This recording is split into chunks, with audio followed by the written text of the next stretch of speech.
মির্জা ফখরুল কইছে জনগণ গণভোট বুঝে না, সনদও বুঝে না। তো বুঝানোর দায়িত্বটা কার? না বুঝলে পলিটিশিয়ানদের। তো আপনি পারেন না কেন বুঝাইতে? আপনি বুঝান নাই কেন? জনগণ গণতন্ত্র কারে বলে বুঝে? বাংলাদেশি জাতীয়তাবাদ কারে বলে বুঝে? উনি জেগেছেন কাউরে? সাধারণ জনগণের কথা বাদ দেন, বিএনপির একজন কর্মী সমর্থকরা জিজ্ঞেস করে দেখেন তো কি উত্তর পান। এর মধ্যে দেখলাম জয়নুল আবেদিন ফারুক গণভোটের না ভোট দেওয়ার আহ্বান জানাইছে। দেখেন এই নিরেট বেকুবড়ে আপনি কি বলবেন? হুদাই পলিটিক্স করে, পলিটিক্সের বোঝে না, পলিটিক্স করতে আসছে। এমপি মন্ত্রী মিনিস্টার হয়ে যায়, হুইপ হয়ে যায়। তার দল কি জুলাই সনদের বিরোধী? তার দল তো লাফাইতে গিয়ে জুলাই সনদে সাইন করে এসেছে। গণভোট তো হবে জুলাই সনদের উপরে, মানে সে যেইটাই সাইন করে এসছে তার উপরে গণভোট হবে।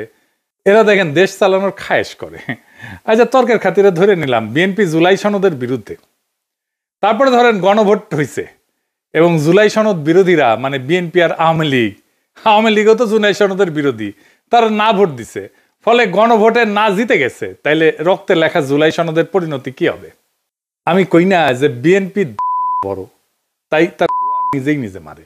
বিএনপি যখন না ভোটের ক্যাম্পেইন করবে তখন নিজেই কেমনে মারবে সেটা বুঝে নিতেছে। আসেন আগে একটা বিষয় একটু খোলাসা করে নি।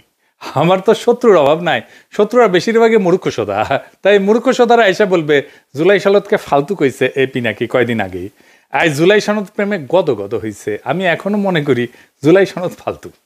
এইটা আমরা বিপ্লবের পরে যে রাষ্ট্র তৈরি করতে চাইছিলাম, অন্তত আমি চাইছিলাম, সেটা করতে পারবে না। কিন্তু একটা দেশের সব রাজনৈতিক দল আলাপ আলোচনা করে এটা পর্যন্ত আগাইছে, সেটা একটা মূল্য আছে না? আমি চিটাগাং যাইতে চাই, গাড়ি চড়িছি, গাড়ি এসে কুমিল্লাত নষ্ট হয়ে গেল, তা আমি কি যাইতে পারি? চিটাগাঙে পারি নাই। গাড়িটা কি ফালতু? ফালতু। কুমিল্লা পর্যন্ত আসছি, সত্য আসছি, এটা কি ফেলাই দিয়ে ঢাকার দিকে রওনা দিব, নাকি চান্সে থাকবো অন্য গাড়ি চেয়ে চিটাগাঙের দিকে যাবো? চিটাগাঙের দিকে যাবো। তো বোঝা গেছে জুলাই সনদ হ্যাঁ ভোট পাইলে ভালো, রাজনৈতিক দলের সমঝোতা জনগণ মাইনে নিছে, এটা বোঝা যাবে। আর যদি না ভোট পায় তাইলে জনগণের আকাঙ্ক্ষাকে রাজনৈতিক দল ধারণ করতে পারেনি, এটাই বোঝা যাবে। বিষয়টা একটু জটিল মনে হইতেছে, আমরা একটু গভীরে গিয়ে আলাপ করব। আসেন আল্লাহর নামে শুরু করি। অনেক এখন কইতেছে গণভোটে না জয়ী হইলে আমরা কি 2024-এর 5ই আগস্টের আগে ফিরে যাব? না, যাব না। কেন যাব না সেটা বুঝতে হইলে একটা গভীর দার্শনিক আলাপে প্রবেশ করতে হবে। আবার ডরেন না, চালচালায় বুঝা যাবেন। এই বিষয়গুলো বোঝা দরকার আছে সবার। এটা না বুঝলে রাজনৈতিক দলগুলো সবসময় মাথায় কাঁঠাল ভেঙে খাবে আর ধুনফুন বুঝাবে, ওরা নিজেরাই বুঝে না। তো ইতিহাসকে, রাজনীতিকে, ঘটনাকে ব্যাখ্যা করতে শিখবেন, তাইলে মজা লাগবে।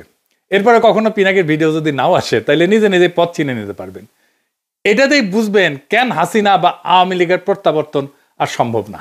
এই দার্শনিক আলোচনায় বুঝবেন কেন বাংলাদেশ আর কখনো পাকিস্তান হবে না, এটাও বুঝবেন।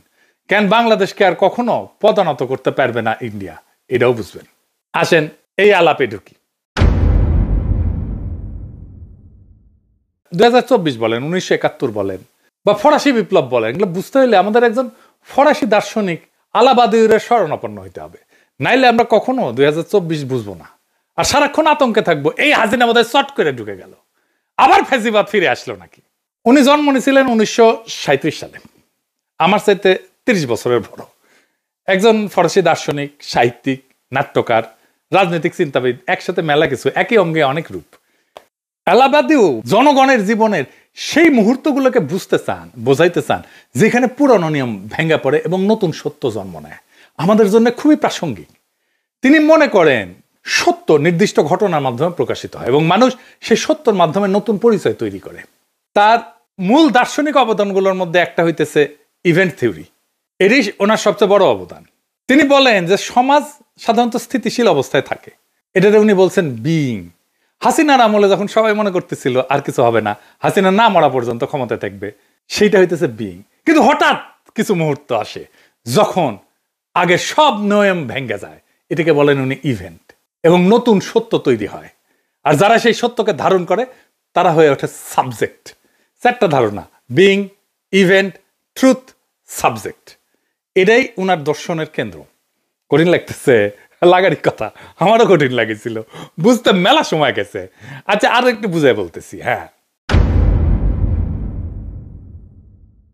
বিং বা অস্তিত্ব বা স্থিতাবস্থা, এটা বলতে বোঝায় যে যে অবস্থায় সবকিছু চলতে থাকে সেখানে নিয়ম, অভ্যাস, রীতি, ক্ষমতা সব স্থির হয়ে থাকে, সেখানে সত্য প্রকাশ পায় না, সেখানে মানুষ নিজেদের গভীর সম্ভাবনাকে চেনে না। আমরা কি করতে পারি, আমাদের পক্ষে কি করা সম্ভব, মানুষ বুঝতে পারে না। যেমন হাসিনার শাসন যে টিকবে না, এটা অনেকে বুঝতে পারে নাই। এটি স্থিতাবস্থা। এটা যারা দেখতে পারে, যারা বলে হাসিনা টিকবে না, তারা তাদেরকে উপহাস করছে। এইটাকে স্বাভাবিক চলমান অবস্থা বলে, যেখানে পৃথিবী যেমন আছে তেমনই থাকবে। এই অবস্থায় মানুষ এবং সমাজ নিজেদের সীমাবদ্ধতা আর শক্তি নিয়ে সচেতন না, তার মধ্যে পরিবর্তনের কোনো আকাঙ্ক্ষা জাগে না, শুধু চলিচ্ছে চলিচ্ছে আর চলিচ্ছে। তার মানে বিং হইতেছে স্থির, অভ্যস্ত, নিয়ম মাফিক অস্তিত্ব। এখন অনেকে কয় না যে পিনাকি দেশটাকে অস্থিতিশীল রাখতে চায়, এরা হইতেছে সেই স্থিতাবস্থার ফুট সোলজার, যারা চায় বাংলাদেশ আগে যেমন ছিল সেরকমই থাকুক। 2 নম্বরে হইতেছে ইভেন্ট বা বিচ্ছেদ মুহূর্ত। ইভেন্ট হইল যেই মুহূর্ত স্বাভাবিক অবস্থার ভিত ফাটায় চুরমার কইরা দেয়। এই বিং বা স্বাভাবিক অবস্থা, স্থিতাবস্থা, এটার ভিত একেবারে চুরমার কইরা দেয়, ওইটাকে ভেঙে নতুন সম্ভাবনার দ্বার খুলে দেয়, যার আগমনটা আগের নিয়ম দিয়ে ব্যাখ্যা করা যায় না, যা হঠাৎ সত্যের আবির্ভাব ঘটায়। তাই ইভেন্ট আসলে একটা বিচ্ছেদ, এটাকে উনি বলছেন রাপসার, ভেঙে পড়ে, যেখানে পৃথিবী আগের মতো থাকে না, বাংলাদেশও আগের মতো নাই 2024-এর অগাস্ট বিপ্লবের পরে। এই ইভেন্টে হঠাৎ সত্যের উদ্ভব ঘটায়, পুরানো নিয়ম থেকে বিচ্ছেদ ঘটায়। 2024 সেই ইভেন্ট, সেই রাপসার, সময়ের গর্ভ থেকে চিৎকার করে রক্তস্নাত হয়ে জন্ম নেওয়া নতুন সময়। এরপরে আসে ট্রুথ। এই ট্রুথ মানে সত্য না, এই ট্রুথ হইল ইভেন্ট থেকে জন্ম নেওয়া এক নতুন সম্ভাবনা, এক নতুন নীতি, এক নতুন দিশা, যা সেই স্থিতাবস্থার পুরনো নিয়মকে চ্যালেঞ্জ করে, যা ধীরে ধীরে বাস্তবতাকে পরিবর্তন করতে পারে। তার মানে ট্রুথ একটা পথ, যা ইভেন্টের ভিতর থেকে উঠে আসে এবং ধীরে ধীরে পৃথিবীকে নতুনভাবে প্রকাশ করে। ট্রুথ হইতেছে ইভেন্ট থেকে জন্ম নেওয়া এক নতুন সম্ভাবনার পথ। এরপরে আসে সাবজেক্ট। সাবজেক্ট হইতেছে সেই ট্রুথ বা সেই সত্যের ধারক, মানুষ, জনতা। বাদিউ বলেন যে মানুষ জন্মগতভাবে সাবজেক্ট না, সাবজেক্ট হয়ে উঠতে হয়। ইভেন্টের সত্যকে গ্রহণ কইরা ট্রুথের প্রতি বিশ্বস্ত থেকে নতুন পথকে রক্ষা এবং এগিয়ে নিয়ে পুরনো বিং এ ফিরে না যাওয়াটাই হইতেছে সাবজেক্টের কাজ।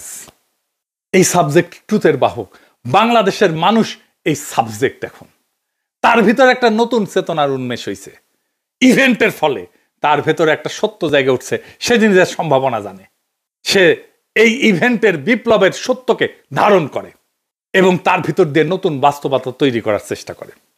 সাবজেক্ট সবসময় ইভেন্টের সত্যকে নিজের দায়িত্ব হিসেবে গ্রহণ করে।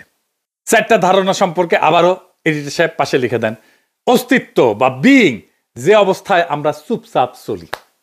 2 নাম্বার ইভেন্ট, যা সেই অবস্থায় ফাটল ধরায়, রাপচার ঘটায়, ভেঙ্গে ফেলে, যা বিপ্লব 2024-এর। ট্রুথ, যে নতুন দিশা সেই রাপচার থেকে, ইভেন্ট থেকে জন্মায়। সাবজেক্ট, যে মানুষ সেই নতুন দিশাকে ধারণ করে আগায় যায়।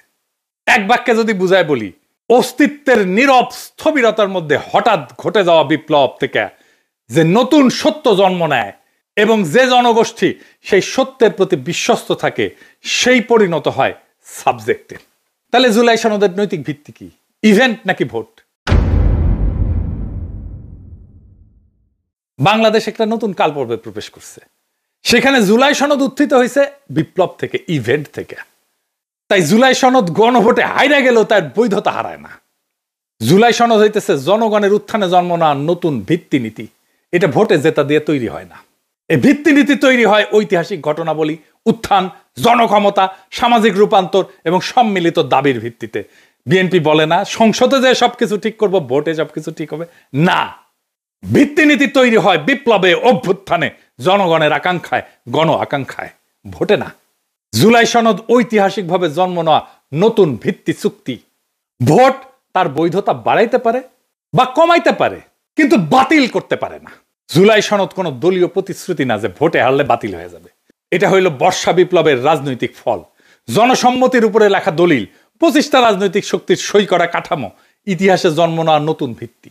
এইটা এক্সট্রা কনস্টিটিউশনাল সত্য মুহূর্ত। এইগুলোর কারণে জুলাই সনদ একটা ভিত্তিনীতি অস্থায়ী হইতে পারে, এটা গণভোটে স্থায়ী হবে। আর যদি গণভোটে না ভোট পায়, তারপরেও একটা নতুন সত্য উত্থিত হবে, সেটা আমরা আসব। এইবার আসেন আরেকটা বিষয় দিয়ে একটু এটা বুঝে দেখি। আরেকজন দার্শনিকের আলোচনা একটু বুঝে দেখবো। এখন কইবে আমার ক্ষুদ্র ভাতার ভগিনা আজকে দর্শন দিয়ে একেবারে মাগামাগি করে ফেলছে, মাথার উপর দিয়ে যাইতেছে না মাথার উপর দিয়ে। আমি জানি অনেকেই বুঝতেছেন। আসেন আরেকটা বিষয় বুঝে দেখি, সেটা বৈধতা, জনবৈধতা। ভোট নিয়ে চিল্লাইতেছে না বিএনপি, এইটার বিরুদ্ধে তো তত্ত্ব দাঁড় করাইতে হবে, দার্শনিক বোঝাপড়া পরিষ্কার করতে হবে। আসেন সেটা বুঝে দেখি। কার্ল স্মিথ বলে একজন জার্মান দার্শনিক ছিলেন।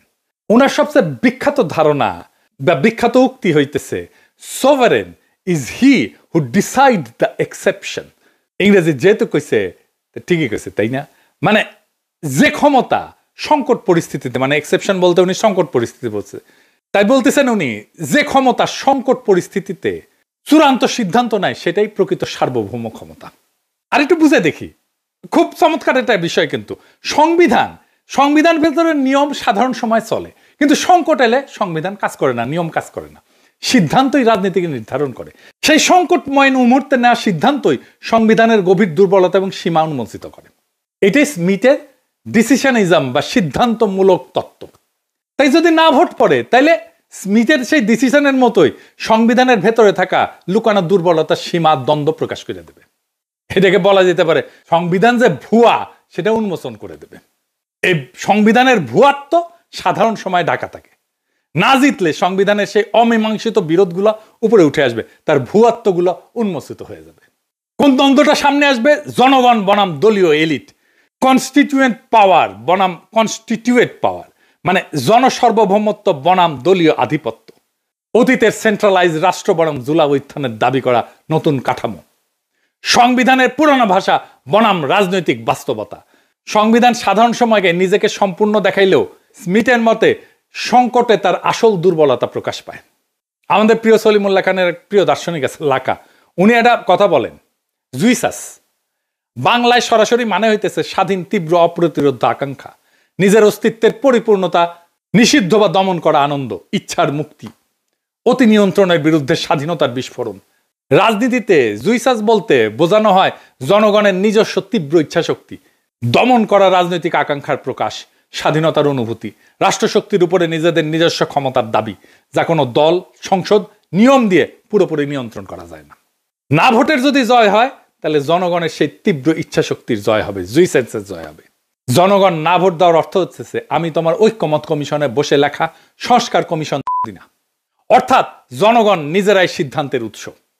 জনগণের আকাঙ্ক্ষা আর দলীয় বোঝাপড়া এটা পৃথক। জনগণ সংবিধানের উপরে কনস্টিটিউয়েন্ট পাওয়ার হিসেবে, সার্বভৌম ক্ষমতা হিসেবে আত্মপ্রকাশ করবে না ভোটের মাধ্যমে। তাইলে হ্যাঁ ভোট দিলে জুলাই সনদ জনগণের ভোটে বৈধ হবে, না ভোট দিলে জনগণের ভোটে সংবিধানের সীমা উন্মোচিত হবে। সংবিধানের সীমা বিষয়টা আর একটু বুঝেনি, তাছাড়া বিষয়টা খুব স্পষ্টভাবে বোঝা যাইতেছে না। একই জিনিস বারবার আসতেছে বলে বিরক্ত হয়েন না, এই বিষয়টা খুব গভীরভাবে আমাদের বুঝে থাকা দরকার। খুব জটিল বিষয়, কিন্তু এটা না বুঝলে আমাদের মাথায় কিন্তু সবসময় কাঁঠাল ভেঙে খাবে। সংবিধানের গভীর দুর্বলতা বা সীমা বলতে আসলে কি বোঝানো হয়? সংবিধান সবসময় দুইটা স্তরে কাজ করে। কনস্টিটিউয়েন্ট পাওয়ার, পাশে লিখে দেন এডিটর সাহেব, লেখা, নিয়ম, ধারা, প্রতিষ্ঠান। আর কনস্টিটিউয়েন্ট পাওয়ার, জনগণের মূল সার্বভৌম ক্ষমতা। সংবিধানের দুর্বলতা তখনই প্রকাশ পায় যখন লেখা নিয়ম বা কনস্টিটিউয়েন্ট পাওয়ার, যেটা জনগণের আসল ইচ্ছা বা সার্বভৌম ক্ষমতাকে ধরে রাখতে পারে না। মানে হইতেছে আমরা জনগণ যেটা পাই সেটাই সার্বভৌম ক্ষমতা, কনস্টিটিউয়েন্ট পাওয়ার। আর কনস্টিটিউয়েন্ট পাওয়ার সেটা হইতেছে এই জনগণের ইচ্ছা থেকে যেই ক্ষমতা সংবিধানের মাধ্যমে লিখিত হয়। বোঝা গেছে? আমার ইচ্ছাটা হচ্ছে সার্বভৌম ক্ষমতা, লেখালেখিটা হচ্ছে কনস্টিটিউয়েন্ট পাওয়ার। তার মানে সংবিধান যখন আমার জনগণের সার্বভৌম ইচ্ছাকে ধারণ করতে পারে না, ওখানে যেটা লেখা আছে আর জনগণের যেটা সার্বভৌম ইচ্ছা, সেই দুটো এক না, তখনই এই ফাটল তৈরি হয়। এটি সীমা। সংবিধান অনেক সময় রাজনৈতিক বাস্তবতা ধরে রাখতে ব্যর্থ হয়। কখন? যখন রাষ্ট্রযন্ত্র বদলায়, জনগণের রাজনৈতিক আকাঙ্ক্ষা বদলায়, আন্দোলন বা বিপ্লব হয়, পুরনো দল, পুরনো রাষ্ট্র কাঠামো যখন ভেঙে পড়ে, নতুন বৈধতা চায় যখন জনগণ, তখন সংবিধানে পুরনো লেখা সেই নতুন বাস্তবতাকে ধারণ করতে পারে না। এই অক্ষমতা একটা গভীর দুর্বলতা সংবিধানের। সংবিধান কেবল নিয়ম বলে, কিন্তু সংকটে কাজ করার ভাষা থাকে না তার। স্মিথের ভাষায় নিয়ম শুধু স্বাভাবিক সময়ের জন্য, সংকটে সে অক্ষম। নিয়ম স্বাভাবিক সময়ের জন্য, সংকটে সে অক্ষম। সংবিধান স্বাভাবিক সময়ের জন্য, সংকটে সংবিধান না, জনগণের সার্বভৌম ইচ্ছা। তখন সিদ্ধান্ত রাজনীতির আসল চেহারা দেখায়। যখন নির্বাচন ভেঙে পড়ে, রাষ্ট্র ব্যর্থ হয়, শাসক পালায়, হাসিনা যেমন পালাইছে, জনগণ রাস্তায় নেমে আসে, সংবিধান বলে না কি করতে হবে। এটাই ফল্ট লাইন, এটাই সংবিধানের সীমা। সংবিধান দাঁড়ায় থাকে দলীয় ভারসাম্যের উপরে, জনগণের উপরে না। বেশিরভাগ দেশের মতো বাংলাদেশেও সংবিধান রচিত হয় দলীয় সমঝোতায়। শাসক দলই ব্যাখ্যা করে, আদালত রাজনৈতিক চাপের বাইরে না। ফলে সংকট আসলে দলীয় স্বার্থই আগে আসে, জনগণ সার্বভৌমত্ব আগে আসে না। এটাই সংবিধানের সীমা। সংবিধান নিজেকে পরিবর্তন করার ক্ষমতা নিজেই আটকায় দেয়। সংবিধানের সবচেয়ে বড় দুর্বলতা হলো নিজেকে পরিবর্তন করতে একই রাজনৈতিক শক্তির অনুমতি লাগে। যদি সংসদ দখলে থাকে, দলগুলো ক্ষমতা নির্ভর হয়, তাহলে সংবিধান বদলানো যায় না। রাষ্ট্র ভেঙে পড়লেও বদলানো যায় না। তাই আমরা পারতেছি না এখন সংবিধান বদলাইতে, কারণ সংবিধানই বলে যে সংখ্যাগরিষ্ঠতার মতামত লাগবে সংবিধান বদলাইতে। এটি স্ট্রাকচারাল উইকনেস। সংবিধান জনগণের সার্বভৌমত্বকে ইনস্টিটিউশনালাইজ করতে পারে না। সংবিধান ধরে নেয় যে জনগণ 5 বছরে একবার ভোট দেবে, বাকি সময় রাষ্ট্রই জনগণের প্রতিনিধি। জনগণ পরোক্ষভাবে সার্বভৌম, কিন্তু জুলাই উত্থানের মতো পরিস্থিতিতে জনগণ সরাসরি ক্ষমতা প্রয়োগ করছে। দলীয় কাঠামো ভেঙে গেছে, বিদ্যমান নিয়ম আর যথেষ্ট থাকে না। সংবিধান এই সরাসরি সার্বভৌমত্বকে ধারণ করতে পারে না। এটাই সংবিধানের ডিপ লিমিট, সব দেশের, শুধু আমাদের দেশের না। সেজন্য আমরা সংবিধানের বদল চাইছিলাম, নতুন সংবিধান চাইছিলাম। সংবিধান রাষ্ট্রযন্ত্রের শক্তির সামনে দুর্বল। সংবিধানে লেখা থাকে নাগরিক অধিকার, আইনের শাসন, স্বাধীন নির্বাচন। হয়েছে? সংবিধান তো ছিল, হাসিনার আমলে হয়েছে? হয় নাই। বাস্তবে সেনাবাহিনী, ব্যুরোক্রেসি, গোয়েন্দা সংস্থা, পুলিশ, আদালত, দলীয় আধিপত্য, এগুলো লিখিত সংবিধানের উপরে উঠে যায়। সংবিধান তখন একটা কাগজ হয়ে যায়, রাষ্ট্রযন্ত্রের সামনে দুর্বল। সংবিধান তো আমাদের অধিকারকে রক্ষা করতে পারেনি, সংবিধান তো ফ্যাসিবাদকে আটকাইতে পারেনি। তাই বর্ষা বিপ্লবের মধ্যে দিয়ে নতুন যে গণচুক্তি হয়েছে, সেটা স্বীকৃতি দিতে পারে না। এই জন্যই জনগণকে নতুন চুক্তি লিখতে হয়, নতুন সংবিধান লিখতে হয়। এটাই কনস্টিটিউয়েন্ট পাওয়ার। তাই গণভোটে যদি হ্যাঁ পড়ে, মানে জনগণ সনদের প্রস্তাবগুলো সরাসরি অনুমোদন করছে, এটা সনদের পপুলার ম্যান্ডেট তৈরি করবে। সনদ তখন মুভমেন্ট ডকুমেন্ট থেকে জন অনুমোদিত একটা রোড ম্যাপে পরিণত হবে। দলগুলোর উপরে সনদ বাস্তবায়নের নৈতিক রাজনৈতিক বাধ্যবাধকতা তৈরি হবে। সনদ তখন ভবিষ্যৎ সংবিধান সংশোধনের একটা ঐক্যমতের একটা ভিত্তি হয়ে দাঁড়াবে। এডিটর সাহেব লিখে দেন, হ্যাঁ ভোট সনদকে বৈধ এবং জনপ্রতিনিধিত্বমূলক দলিল হিসাবে গ্রহণ করবে। আর না হইলে জনগণের কনস্টিটিউয়েন্ট পাওয়ার প্রকাশ হবে, যেটা সবচেয়ে গুরুত্বপূর্ণ। না জেতা মানে সনদ বাতিল না। জনগণ বলছে আমি সার্বভৌম, আমি ঠিক করব। আমরা কাগজ তৈরি করিনি, আমরা চাই নিজেরাই ভবিষ্যতের নিয়ম নির্ধারণ করতে। জনগণ বলছে দলীয় প্যাকেজ না, আমরা নিজেরাই সংবিধানের ভিত্তি চুক্তি লিখব। এটাই হইল কনস্টিটিউয়েন্ট পাওয়ারের ঘোষণা, যেই ক্ষমতা দিয়া নতুন সংবিধান লেখা হয়। না মানে জনগণ বিদ্যমান সনদকে ছাড়াই যায় নিজেদের হাতে সংবিধান রচনার কাজ হাতে নিতে চায়। তাই হ্যাঁ হোক বা না হোক, কোনো ফলই এই জাতিকে হাসিনার ফ্যাসিবাদের পুরনো অন্ধকারে ফেরত নিয়ে যাবে না। কারণ এই গণভোট দলীয় স্বার্থের খেলা না, এটা জনগণের সার্বভৌম ক্ষমতার ঘোষণা। হ্যাঁ জিতলে সনদ পাবে বৈধতা, আর না জিতলে বোঝা যাবে বাংলার মানুষ দলীয় স্ক্রিপ্ট মানে না। তারা নিজেরাই নিজেদের ভবিষ্যৎ এবং সংবিধান লেখার দায়িত্ব নিতে চায়। গণভোটের ফল যাই হোক, এটা একটাই সত্য প্রকাশ করে, রাষ্ট্র আর দলের না, জনগণের। এটাই বর্ষা বিপ্লবের বিজয়, এটাই ছাত্র জনতার বিপ্লবের বিজয়, এটাই 2024-এর বিপ্লবের বিজয়। ইনকিলাব জিন্দাবাদ।